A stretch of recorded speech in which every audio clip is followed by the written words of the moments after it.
باب في أحكام النون الساكنة والتنوين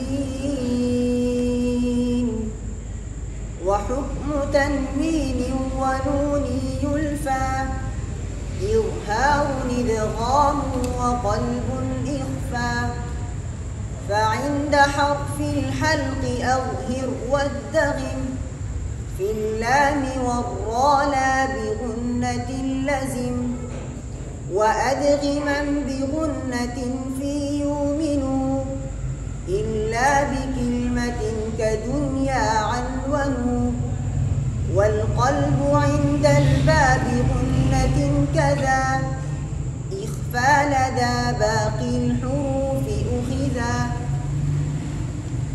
یہ باب نون ساکن اور نون تنوین کے احکام میں ہے. کس میں ہے؟ نون ساکن اور نون تنوین کے احکام میں ہے. نون ساکن اور نون تنوین کے 4 حکم ہیں. کتنے حکم ہیں؟ 4. اظہار، ادغام، اقلاب اور اخفاء. اظہار، ادغام، اقلاب اور اخفاء.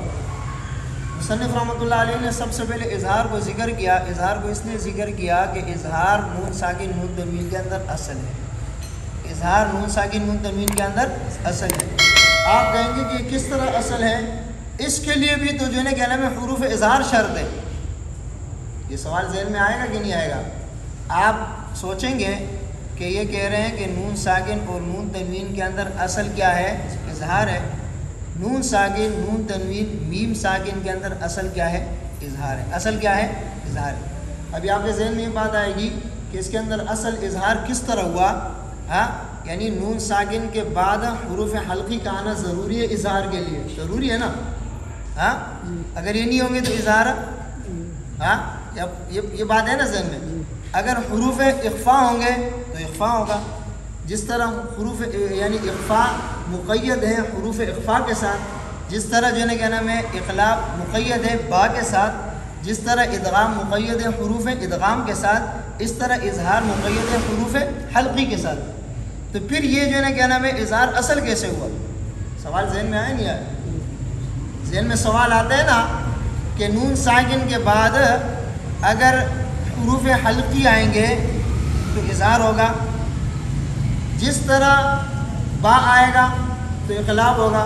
جس طرح یرملون آئے گا تو ادغام ہوگا. جس طرح اخفاء والے حروف آئیں گے تو اخفاء ہوگا. اسی طرح حروف حلقی آئیں گے تو کیا ہوگا؟ اظہار ہوگا. ہاں، بات سمجھ میں آئی؟ یہ تو اس صورت میں ہے کہ نون ساکن کے بعد یا نون تنوین کے بعد ہم کسی اور حرف کو دیکھیں. یہ اس صورت میں ہے کہ نون ساکن یا تنوین کے بعد ہم کسی اور حرف کو دیکھیں، اس کے بعد اس کا حکم ہم تبدیل کریں گے. اب اگر اس کے بعد کوئی حرف ہم پڑھیں نہیں، پھر نون ساکن کو ہم ساکن پڑھیں. قال اولم تؤمن. اب اس میں کون سا قاعدہ ہے؟ کون سا قاعدہ ہے اس میں؟ اظہار ہے. کون سا قاعدہ ہے؟ یہی اصل ہے نا. مطلب یہ کہ اس کے بعد ہم کسی اور حرف کو نہیں دیکھیں گے تو اصل کیا ہے اس میں؟ اظہار ہے. بات سمجھ میں آئی نہیں آئی؟ میم دو زبر من، میں نے آپ کو بتایا تھا میم دو زبر من، میم دو زیر، میم دو پیش، اس میں تفصیل میں نے آپ کو بتایا تھا کہ اصل کیا ہے؟ اظہار ہے. اصل کیا ہے؟ اظہار ہے. اظہار کیوں اصل ہے؟ جب کوئی قاعدہ جاری نہیں ہوگا تو اصل کی طرف لوٹے گا. جب نون ساکن یا تنوین کے بعد کوئی قاعدہ جاری نہیں ہوگا، میم ساکن کے بعد کوئی قاعدہ جاری نہیں ہوگا، تو پھر کس طرف لوٹے گا؟ اصل کی طرف لوٹے گا. دیکھو کوئی بھی قاعدہ جو بھی قاعدہ ہے وہ کسی حرف کے ساتھ مقید ہے. ہاں، لیکن اگر وہ حرف نہیں آئے گا تو اصل کی طرف آئے گا کہ نہیں آئے گا؟ اصل کی طرف آئے گا نا. تو اس میں اصل کیا ہوا؟ اظہار ہوا. اصل کیا ہوا؟ قال اولم تؤمن. اظہار ہوا نا کہ نہیں ہوا؟ میم دو زبر من، اصل کیا ہوا؟ اظہار ہوا. تو اس وجہ سے ہم کہتے ہیں کہ میم دو زبر من کے اندر اخفاء نہیں کریں گے. اخفاء اس لیے نہیں کریں گے کہ اصل اس میں کیا ہے؟ اظہار ہے. اور اظہار کی صورت میں غنہ آنی ہوتا ہے، غنہ زمانی نہیں ہوتا ہے. اظہار کی صورت میں کیا ہوتا ہے؟ غنہ آنی ہوتے ہیں، غنہ زمانی. غنہ زمانی کے لیے اس حرف کے بعد ہم اس کے اوپر قاعدہ جاری کریں گے نا. تو جب تک ہم نے کوئی حرف نہیں پڑھا ہے تو قاعدہ جاری نہیں ہوگا. جب قاعدہ جاری نہیں ہوگا تو اس کا اصل ہے، اور اصل کیا ہے؟ اظہار ہے، اور اظہار کے اندر جو ہے نا کیا نام ہے پھر غنہ آنی ہے، غنہ زمانی نہیں ہے۔ بات سمجھ میں آئی؟ اس لیے میں نے آپ کو جو ہے نا کیا نام ہے تختی نمبر 5 تنوین والے قاعدہ میں نے پڑھایا ہے۔ میں نے وہ جو پڑھا ہے وہ اس لیے میں نے پڑھا ہے کہ اس کے اندر بعض لوگ وہ لکھا ہے کہ اس میں غنہ کی مشق کرائیں، تو لوگوں نے جو ہے نا کیا نام ہے غنہ کی مشق کرانا شروع کر دی۔ وہ بھائی اخفاء کی مشق مشکل نہیں ہے، غنہ کی مشق مشکل نہیں ہے، اظہار کا جو اصل غنہ ہے، غنہ آنی، وہ مشکل ہے۔ اس سے مراد اس کی مشق کرانا ہے، اس سے مراد یہ نہیں ہے کہ آپ اخفاء کی مشق کراؤ، ادغام کی مشق کراؤ، یہ مراد نہیں ہے۔ اس سے بات سمجھ میں آ رہی ہے کہ نہیں آ رہی ہے؟ اس سے کیا مراد ہے؟ اس کے ذات کے اندر جو غنہ پایا جاتا ہے اس غنے کی مشق کرانا، وہ غنہ مشکل ہے۔ اس کو لوگ جو ہے نا کیا نام ہے مقدار بڑھا دیتے ہیں، بڑھانے سے جو ہے نا کیا نام ہے وہ اپنی مقدار سے آگے نکل جاتا ہے، وہ مشکل ہے، وہ سکھانا ہے اس میں۔ لیکن بہت سارے لوگ اس میں کیا کرتے ہیں؟ پورے ایک ایک الف کے برابر غنہ کرتے ہیں۔ بھائی آپ اگر اس کے اندر غنہ کرتے ہیں، میم 2 زبر من، میم 2 زیر من، میم 2 پیش من، من من، اتنا غنہ کرتے تو من کے بعد میم آ رہے پھر ادغام ہوگا، مم ہوگا، من نہیں ہوگا۔ پھر بات سمجھ میں آ رہی ہے کہ نہیں آ رہی ہے؟ پھر مم ہوگا، من نہیں ہوگا۔ جب آپ اس کو من پڑھ رہے ہیں تو آپ اظہار کر رہے ہیں نا، جب اظہار کر رہے ہیں تو اظہار میں کہاں سے غنہ آ گیا؟ بات سمجھے؟ اظہار میں کہاں سے غنہ آیا؟ اظہار کے اندر جو غنہ ہے وہ اس کے نون اور میم کے ذات میں پائے جاتے ہیں۔ کہاں پائے جاتے ہیں؟ نون اور میم کے ذات میں۔ بات سمجھ میں آ رہی ہے؟ تو یہ بتا رہے ہیں کہ اس کے اندر کیا کرنا ہے؟ اظہار کرنا ہے۔ ہاں، اس کے بعد آپ کو ادغام کے بتا رہے ہیں کہ ایک قاعدہ جو ہے نا ان کا اظہار کا، اظہار کب ہوگا؟ جب حروف حلقی نون ساکن یا تنوین کے بعد آئیں گے، نون ساکن یا تنوین کے بعد آئیں گے تو کیا ہوگا؟ اظہار ہوگا۔ بات سمجھ میں آ رہی ہے کہ نہیں آ رہی ہے؟ اسی طرح کہتے ہیں کہ ادغام، دوسرا قاعدہ کس کا ہے؟ ادغام کا ہے۔ ادغام جو ہے نا کہہ رہے ہیں وہ آپ کو بتا رہے ہیں کہ ادغام کے اندر جو ہے نا 6 حروف ہیں، ایک لام اور را۔ لام اور را کا آپ کو بتایا کہ اس میں اب ادغام کرو بغیر غننے کے، ادغام کرو بغیر غننے کے، اور غننے کے ساتھ ادغام کرو یومن کے اندر۔ کس کے اندر؟ یومن، یعنی یا، واو اور میم نون، 4 حروف میں آپ نے کیا کرنا ہے؟ ادغام کرنے غننے کے ساتھ، اور لام اور را میں ادغام کرنے بغیر غننے کے۔ یہ بات یاد رکھنا، لام اور را کے اندر ادغام جو ہے نا کیا نام ہے حفظ کے لیے بھی اس کے اندر ادغام غننے والا بھی ہے، لیکن وہ بطریق طیبۃ النشر، بطریق شاطبیہ اس کے اندر ادغام ہوگا لام اور را کے اندر بغیر غننے کے، اور بطریق طیبۃ النشر اس کے اندر ادغام غننے والا بھی ہوگا۔ بات سمجھ میں آ رہی ہے کہ نہیں آ رہی؟ اسی طرح بطریق طیبۃ النشر جو ہے نا کیا نام ہے، بطریق طیبۃ النشر یعنی علامہ جزری رحمۃ اللہ علیہ کے طرق سے امام نافع، امام ابو جعفر، امام جو ہے نا مکی، ابن کثیر مکی، امام ابو عمر، یعقوب اور شامی، حفظ کے لیے لام اور نون کے اندر جو ہے نا لام اور را کے اندر ادغام غننے والا بھی ہے۔ آپ کو میں نے کیا بتایا؟ یہ جو لام اور نون را کے اندر، لام اور را کے اندر ادغام بغیر غننے کے کرتے ہیں بطریق شاطبیہ ہے۔ کس کے؟ بطریق شاطبیہ۔ بطریق طیبۃ النشر جو ہے نا کیا نام ہے امام نافع کے لیے، امام ابو جعفر کے لیے، امام یعقوب کے لیے، امام ابو عمر بصری کے لیے، امام مکی کے لیے اور حفص کے لیے، ان کے لیے ادغام مع الغنہ بھی ہے، ادغام مع الغنہ بھی ہے۔ یہاں جو آپ کو بتا رہے ہیں یہ کون سا بتا رہے ہیں؟ اچھا، علامہ جزری رحمۃ اللہ علیہ نے ادھر اس کا قید لگایا، کیوں لگایا؟ علامہ جزری رحمۃ اللہ علیہ نے بطریق طیبۃ النشر اس میں غنہ بھی لکھا ہے، لیکن وہ جو ہے نا کہنے میں ترک تبدیل ہوگا۔ کیا تبدیل ہوگا؟ ترک تبدیل ہوگا۔ جو ترک ہم پڑھتے ہیں بطریق شاطبیہ اس میں لام اور را میں غنہ نہیں ہے، لام اور را میں غنہ نہیں ہے۔ تو انہوں نے جو ذکر کیا وہ کس کا ذکر کیا؟ بطریق شاطبیہ ذکر کیا، بطریق طیبۃ النشر ذکر نہیں کیا۔ صحیح ہے نا؟ بطریق طیبۃ النشر جو ہے نا کیا نام ہے جن قراء کا، جن ائمہ کا میں نے ذکر کیا، ان کے لیے لام اور را میں ادغام غننے والا بھی ہے۔ بات سمجھ میں آ رہی ہے کہ نہیں آ رہی ہے؟ ہاں، اسی طرح آپ کو جو ہے نا کیا نام ہے کچھ حروف مستثنا کر رہے ہیں کہ یہ جو ہے نا اس طرح کے حروف نون ساکن کے بعد آنے کے باوجود بھی ان میں اظہار ہوگا۔ کیا ہوگا؟ اظہار کا دنیا و عنوان، دنیا اور عنوان، یعنی دنیا قنوان صنوان بنیان، دنیا قنوان صنوان بنیان، یہ نون ساکن ہے، نون ساکن کے بعد حروف اور ملون سے یا اور واو آیا ہے، یا اور واو آیا. دنیا بنیان کے اندر یا ہے، قنوان سنوان کے اندر نون ساکن کے بعد کیا ہے؟ واو ہے. قاعدہ آپ نے کیا کہا؟ قاعدہ یہ ذکر کیا کہ نون ساکن یا تنوین کے بعد حروف یرملون میں سے کوئی حرف آئے گا تو کیا ہوگا؟ ادغام ہوگا. کیا ہوگا؟ ادغام ہوگا. قاعدہ یہ تھا نا. تو یہاں پر یہ جو ہے نا کہنا میں مستثنا کیوں کیا؟ مستثنا اس لیے کیا کہ آپ کو یہ شک نہ پڑے کہ دنیا کے اندر بھی نون ساکن کے بعد یا ہے، ادغام ہونا چاہیے. قنوان کے اندر نون ساکن کے بعد واو ہے، ادغام ہونا چاہیے. صنوان میں نون ساکن کے بعد واو ہے، ادغام ہونا چاہیے. بنیان میں نون ساکن کے بعد یا ہے، ادغام ہونا چاہیے. شک پڑے گا نہیں پڑے گا؟ کیوں؟ قاعدہ جب انہوں نے ذکر کیا تو یہ انہوں نے مستثنا اس لیے کیا کہ اس کے اندر جو ہے نا کہنا میں یہ بات آپ یاد رکھیں کہ نون ساکن کے بعد اگر حروف یرملون ہوں گے تو ان کے لیے شرط ہے کہ دوسرے کلمے میں ہو. شرط کیا ہے؟ دوسرے کلمے. تنوین کے لیے تو شرط کی ضرورت ہی نہیں ہے، ہمیشہ تنوین کلمے کے آخر میں آتا ہے. تنوین ہمیشہ کلمے کے آخر میں ہوتا ہے نا. تو تنوین کے بعد اگر حروف یرملون آئے گا تو لازمی بات ہے وہ دوسرے کلمے میں ہوں گے. یہ نون ساکن جو ہے نا کیا نام ہے کلمے کے درمیان میں بھی آتا ہے اور کلمے کے آخر میں بھی آتا ہے. تو یہ نون ساکن کے اندر یہ احتمال ہو سکتا ہے کہ دنیا قنوان سنوان بنیان کے اندر آپ کو شک پڑ جائے کہ یہ نون ساکن کے بعد یا اور واو آئے ہیں تو یہاں پر کیا ہوگا؟ ادغام ہوگا.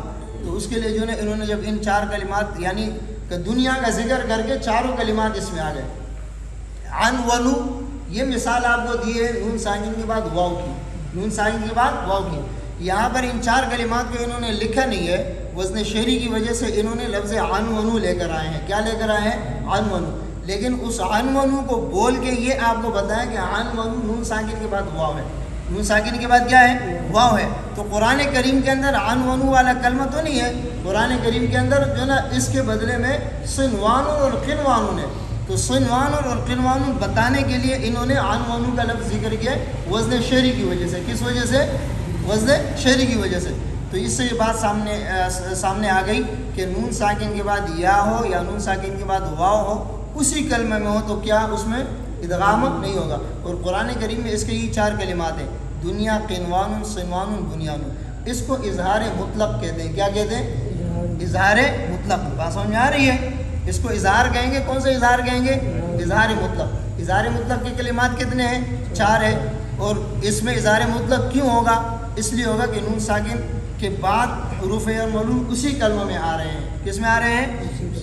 دوسری بات یہ ہے کہ یہ جو قاعدے جاری ہوتے ہیں نا ادغام ہو گیا، اقلاب ہو گیا، اخفاء ہو گیا، یہ قاعدے جو ہے نا کیا نام ہے ثقل کو ختم کرنے کے لیے جاری ہوتے ہیں. کس کو؟ یعنی جو باری پن ہوتے ہیں، جو باری پن کی وجہ سے زبان کے اوپر کلمات بھاری ہوتے ہیں، پڑھے نہیں جاتے ہیں. کلام عرب کے اندر جو زبان کے اوپر کلمات بھاری ہوتے ہیں اس باری پن کو ختم کرنے کے لیے یعنی سہولت سے ادا کرنے کے لیے یہ قاعدے جاری ہوئے ہیں. بات سمجھے نا؟ تو دنیا قنوان صنوان بنیان کے اندر اگر ہم یہ قاعدے جاری کریں گے تو ثقل پیدا ہوگا. جس ثقل کو ختم کرنے کے لیے ہم ادغام کر رہے ہیں ہاں یہاں پر اگر ادغام کریں گے تو وہ ثقل پیدا ہوگا. یہاں پر اظہار کی صورت میں ثقل ختم ہوگا. کس کی صورت میں؟ اظہار کی صورت میں کیا ختم ہوگا؟ ثقل ختم ہوگا. ادغام کی صورت میں ثقل پیدا ہوگا. بات سمجھ میں آ رہی ہے کہ نہیں آ رہی ہے؟ اور وجہ میں نے آپ کو کیا بتائی؟ کلمے کا الگ ہونا. بات سمجھے نا؟ اس کے بعد جو ہے نا کیا نام ہے اقلاب کا بتا رہے ہیں. کس کا بتا رہے ہیں؟ اقلاب. اقلاب کے معنی ہے بدلنا. اقلاب کے معنی کیا ہے؟ بدلنا. اقلاب میں نون ساکن تبدیل ہوگا میم سے. نون ساکن کس سے تبدیل ہوگا؟ میم سے تبدیل ہوگا. جب نون ساکن میم سے تبدیل ہوگا اس کے بعد با آئے گا تو اس میں کیا ہوگا؟ یعنی اقلاب پہلے اقلاب ہوا. اقلاب یہ ہوا کہ نون ساکن تبدیل ہوا با سے. اس کے بعد پھر اخفاء ہو رہا ہے. اخفاء کیوں ہو رہا ہے کہ میم ساکن بنا، میم ساکن کے بعد با ہے تو میم ساکن کے بعد با آنے کی صورت میں کیا ہوتا ہے؟ اخفاء. میم ساکن کے بعد با آنے کی صورت میں کیا ہوتا ہے؟ اخفاء ہوتا ہے. تو یہاں پر اقلاب ہوا، اقلاب کے بعد کیا ہوا؟ اخفاء ہوا. صحیح ہے. اور یہ اخفاء جو ہے نا کیا نام ہے تمام کے نزدیک جو ہے نا کیا سب اس پر متفق ہے. سب اس پر کیا ہے؟ متفق ہے. میں نے آپ کو یہی مثال میم ساکن میں دی. آپ کو مثال میں نے کیا دی کہ وہاں پر جو ہے نا کیا نام ہے میم ساکن اصل میں میم ہے نا، نون سے تبدیل ہو کر میم نہیں بنا ہے. صحیح ہے. اور یہاں پر نون سے تبدیل ہو کر میم بنا ہے. نون سے تبدیل ہو کر میم بننے کے بعد اس میں اخفاء ضروری ہے. تو میم اصل میں ہے اس کے بعد با ہے تو اس میں اخفاء ضروری نہیں ہے. بات سمجھ میں آ رہی ہے کہ نہیں آ رہی ہے؟ اس میں تو بدرجہ اولا ضروری ہے نا کہ نہیں ہے؟ ہاں بات سمجھے نا؟ میں نے آپ کو وجہ بتا دی. اس کی وجہ کیا میں نے آپ کو بتا دی کہ بہت سارے لوگ جو ہے نا کیا نام ہے با کی وجہ سے واو اور فا میں بھی اخفا کرتے ہیں, اور بہت سارے لوگ جو ہے نا کیا نام ہے واو اور فا کی وجہ سے با میں بھی اخفا کو چھوڑ دیتے ہیں. تو ایسی بات نہیں ہے کہ میم ساکن کے بعد با آئے گا تو اخفا ہوگا. اس کی میں نے یہ مثال آپ کو دی کہ جب نون ساکن میم سے تبدیل ہو جائے اس میں جو ہے نا کیا نام ہے پھر اخفا ہوگا, اور اس اخفا میں سب متفق ہے, تو اس اخفا میں بھی متفق ہونے چاہیے. بات سمجھ آ رہی ہے کہ نہیں؟ کیوں؟ وہاں تو میم اصل میں اصل میم ہے نا وہاں پہ, یہاں پر میم اصل تو نہیں ہے, میم نون سے تبدیل ہو کر آیا ہے. بات سمجھے؟ دوسری بات اس کی ادائیگی کے اندر دیکھو, یہ میم اور با یہ دونوں ہونٹوں سے ادا ہوتے ہیں. کہاں سے ادا ہوتے ہیں؟ ہونٹوں سے.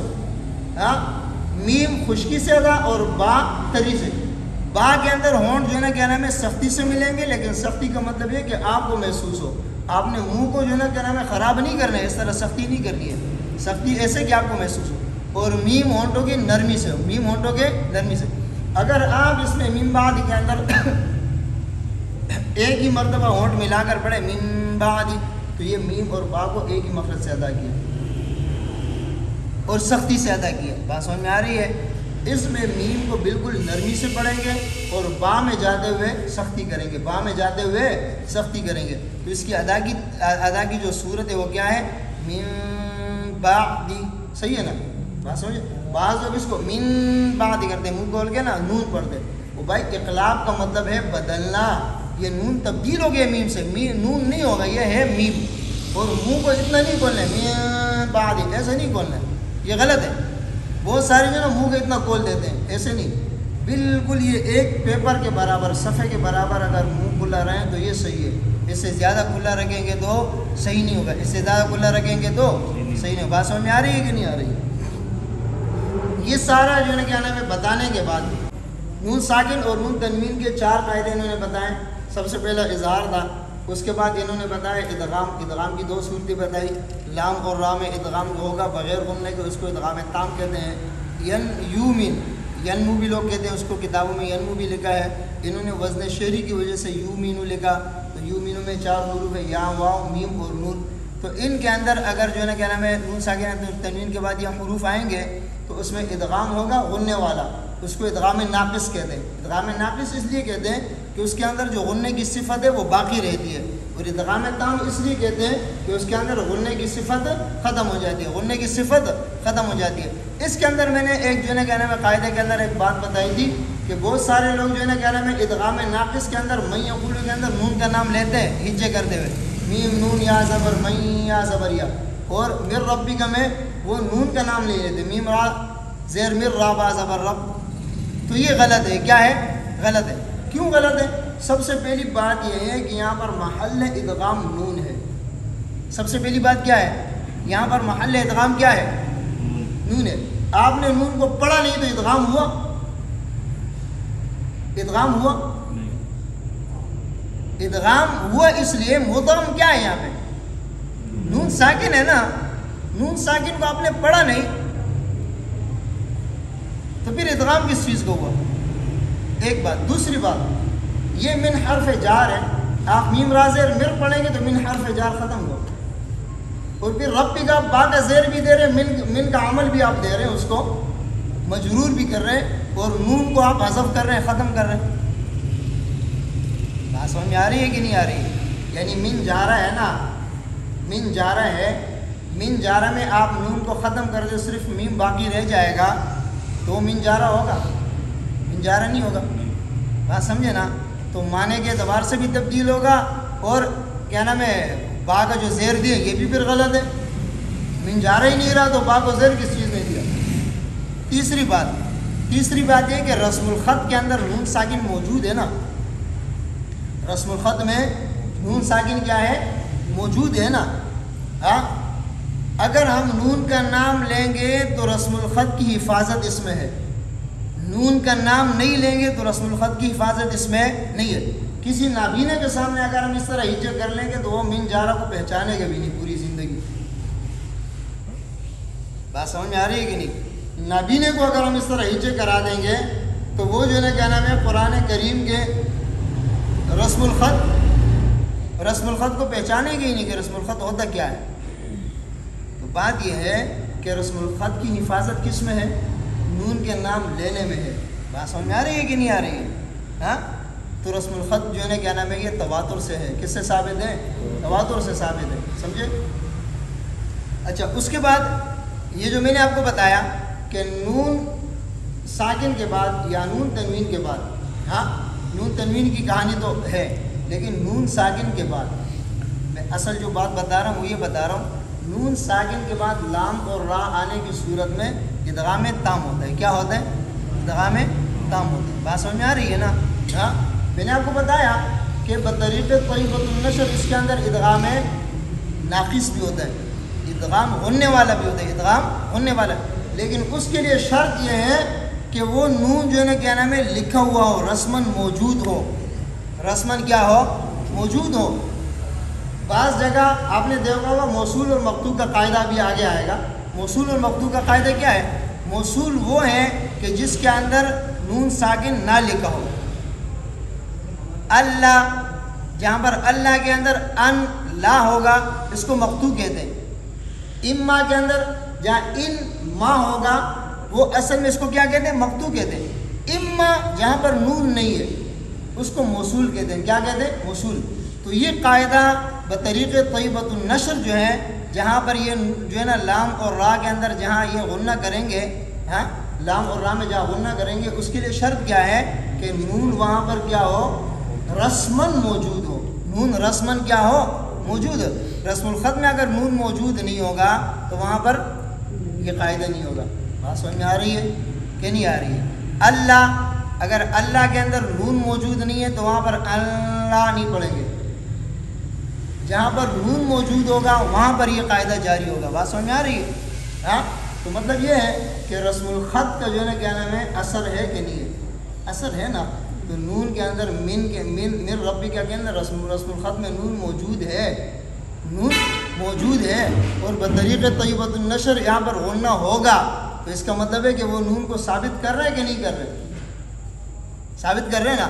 ہاں تو پھر رسم الخط میں نون موجود ہے تو اس میں ہجے کا نام لیں گے. بات سمجھ میں آ رہی ہے کہ نہیں آ رہی ہے؟ اس کے بعد انہوں نے اقلاب کا ذکر کیا. تو یہ کتنے قاعدے ذکر ہوئے؟ 3. پہلا قاعدہ کیا تھا؟ اظہار تھا، اس کے 6 حروف تھے حلقی. پھر ادغام تھا، اس کے بھی 6 حروف تھے. 6 اور 6 کتنے ہو گئے؟ 12 یرملون. پھر اس کے بعد جو ہے نا کیا نام ہے اقلاب، ایک حرف با ہے، کتنے ہو گئے؟ 12 اور 1 13 حروف ہو گئے. اور ساکن حرف کے بعد الف کبھی بھی نہیں آتا ہے. میں نے قاعدہ آپ کو بتایا تھا کہ الف اپنے سے پہلے 2 چیزیں چاہتا ہے. کتنی چیزیں چاہتا ہے؟ الف سے پہلے حرف کا ہونا ضروری ہے اور حرف کا مفتوح ہونا ضروری ہے. الف سے پہلے حرف کا ہونا ضروری ہے اور حرف کے اوپر زبر کا ہونا ضروری ہے. الف سے پہلے حرف نہیں ہوگا تو الف کبھی بھی نہیں آئے گا. الف جو ہے نا کیا نام ہے اپنے ماقبل حرف کے تابع ہے. الف کس کے تابع ہے؟ ماقبل حرف کے تابع ہے. اس وجہ سے الف کو ہم نہ موٹا کہیں گے نہ باریک کہیں گے. الف موٹا حرف کے بعد آئے گا تو موٹا ہوگا، باریک حرف کے بعد آئے گا تو باریک ہوگا. الف خود بذات خود نہ موٹا ہے نہ باریک ہے. الف جو ہے نا ماقبل حرف کے تابع ہے. کس کے تابع ہے؟ ماقبل حرف موٹا ہے تو الف موٹا ہے، ماقبل حرف باریک ہے تو الف کیا ہے؟ باریک ہے. یہ قاعدہ آپ کو سمجھ میں آ گیا؟ ہاں تو الف کبھی بھی نون ساکن یا تنوین کے بعد یا میم ساکن کے بعد نہیں آئے گا. سمجھے نا؟ تو باقی کتنے حروف رہ گئے؟ 15. باقی کتنے حروف رہ گئے؟ 15. تو 15 کے اندر اخفا ہوگا. اخفا کا مطلب کیا ہے؟ اخفا کا مطلب یہ ہے کہ نون ساکن یا تنوین کے بعد اگر یہ 15 حروف آئیں گے، نون ساکن یا تنوین کے بعد یہ 15 حروف آئیں گے تو ان 15 حروف میں کیا ہوگا؟ یعنی ان میں نون کا آواز چھپ جائے گا. نون کا آواز کیا ہو جائے گا؟ چھپ جائے گا. بات سمجھے کہ نہیں سمجھے؟ ہاں دیکھیں، اخفا، ادغام، اظہار اور اخفا. اخفا جو ہے وہ ادغام اور اظہار کے درمیانی حالت کا نام ہے. کس کا نام ہے؟ درمیانی حالت کا نام ہے. ادغام کب ہوگا؟ قرب کی وجہ سے ہوگا. ادغام کب ہوگا؟ قرب کی وجہ سے. اظہار کب ہوگا؟ بعد کی وجہ سے. کب ہوگا؟ بعد کی وجہ سے. اور اخفا کب ہوگا؟ نہ قرب ہو نہ بعد ہو. بات سمجھ میں آئی؟ نہیں آئی؟ دیکھیں نون کہاں سے ادا ہوتا ہے، اس کا مخرج دیکھیں، اور پھر اس کے جو ہے نا کیا نام ہے آواز کہاں سے نکلتی ہے، ناک سے، صحیح ہے. اور حروف حلقی یعنی ایک دوسرے سے بہت زیادہ دور ہے، تو دور کی وجہ سے اس میں کیا ہے، اظہار ہے. دور کی وجہ سے اس میں کیا ہے، اظہار ہے. اور ادغام جو ہے نا کیا نام ہے، لام میں را میں ان حروف میں ادغام ہو رہا ہے نا، یہ قریب ہے. کیا ہے، بات سمجھ میں آ رہی ہے نا. تو ادغام قرب کی وجہ سے ہوتا ہے اور اظہار بعد کی وجہ سے ہوتا ہے. اور اخفا نہ قرب ہو نہ بعد ہو. آپ سے اگر کوئی پوچھے کہ بھائی نون ساکن کے اندر جو ہے نا کیا نام ہے اظہار، حروف حلقی آنے کی وجہ سے اظہار کیوں ہوتا ہے، سوال ہے کہ نہیں ہے. آپ نے کہا کہ نون ساکن کے بعد حروف حلقی آئیں گے تو اظہار ہوگا. ایک بندہ کھڑا ہو جاتے ہیں کہ بھائی نون ساکن کے بعد حروف حلقی میں اظہار کیوں ہے، سمجھے نہیں سمجھے، لام را میں اظہار کیوں نہیں ہے. یا آپ یہ کہیں کہ بھائی لام اور را کے اندر ادغام ہوگا، وہ کہ لام اور را میں ادغام ہے، حروف حلقی میں ادغام کیوں نہیں ہے. یہ سوال ہو سکتے ہیں کہ نہیں ہو سکتے. تو اس کا جواب کیا ہے، حروف حلقی چونکہ نون ساکن اور تنوین سے بعد ہے، یعنی دور ہے. کیا ہے، دور ہے. جب دور ہے تو کوئی واسطہ ہی نہیں ہے، جب واسطہ ہی نہیں ہے تو پھر کیا ہوگا، اظہار ہوگا. جب واسطہ ہی نہیں ہے تو کیا ہوگا، اظہار ہوگا. بات سمجھ میں آ رہی ہے نا. اور جہاں پر ادغام ہوگا وہ قرب کی وجہ سے، کس کی وجہ سے، کس کی وجہ سے، قرب کی وجہ سے ادغام ہے. تو زیادہ قریب ہونے کی وجہ سے اس میں کیا ہوا، ادغام ہوا. دیکھو بات سنو، وہ کہتے ہیں نا خربوزہ خربوزے کو دیکھ کے رنگ پکڑتا ہے. جب وہ قریب ہوتے ہیں نا تو ایک دوسرے سے رنگ پکڑتے ہیں، دور والے رنگ نہیں پکڑتے. ماحول کب ملتا ہے، جب آپ جس ماحول میں جائیں گے تو اس ماحول کا اثر آپ کے اوپر پڑے گا نا. تو ادغام والے حروف قریب ہیں تو اس لیے اثر پڑ رہے ہیں، ادغام ہو رہے ہیں. بات سمجھے نا. اور اخفا جو ہے وہ نہ ادغام والے یعنی یا نہ اس کے اندر قرب ہے اور نہ ان کے اندر بعد ہے. قرب بھی نہیں ہے اور بعد بھی نہیں ہے. اچھا پھر ایک بات، پھر اخفا کے اندر جو ہے نا کہنا ہے عربوں نے جو قاعدہ بنایا ہے وہ یہ بنایا ہے کہ اخفا عند الحرف، یعنی نون ساکن یا تنوین کے بعد جو حروف اظہار کے قریب ہیں تو وہ لوگ جو ہے نا کیا نام ہے اخفا اظہار کے قریب کرتے ہیں. جیسے کاف ہے نا، ان کنتم، ان میں دیکھو زبان پوری لگا لیتے ہیں، اظہار کے قریب کرتے ہیں. اور جو اخفا ادغام کے قریب ہے، جو اخفا والے حروف ادغام کے قریب ہیں وہ اس میں ادغام کی کیفیت پیدا کرتے ہیں. انفسہم، یہ دانتوں کو نیچے لگاتے ہیں، انفسہم. بات سمجھے نا. ہاں تو وہ جو ہے نا کیا نام ہے پھر اخفا کے اندر بھی ان کے اپنے درجات ہیں، اخفا کے اندر بھی اپنے کیا ہے، درجات ہیں. بات سمجھ میں آ رہی ہے. تو یہ جو ہے نا کیا نام ہے یہ آپ کے سامنے میں نے یہ ذکر کیا اس کا. اسی طرح میم ساکن کے قاعدے بھی ذکر ہوئے. میم ساکن کے بھی 3 قاعدے تھے. میم ساکن کے بعد اگر میم آئے گا تو ادغام ہوگا، میم ساکن کے بعد با آئے گا تو اخفا ہوگا، الف آتا نہیں ہے، اور باقی 26 حروف ہوں گے تو اس میں کیا ہوگا، اظہار ہوگا.